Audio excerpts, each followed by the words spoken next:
Tangan depan, bismillahirrahmanirrahim. Waja'alna min baini aydihim saddan wa min khalfihim saddan fa'aghshaynahum fahum la yubsirun.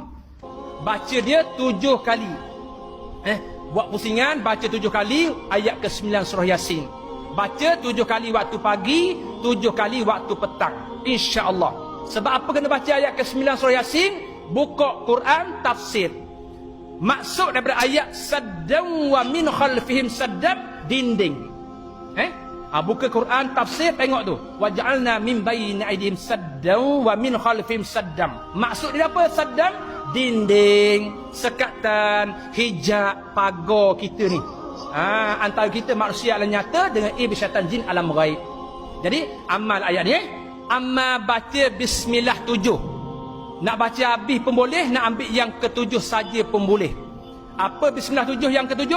Bismillahillazi la yadurru ma'asmihi syai'un fil ard wala fis samai wa huwas samiul alim.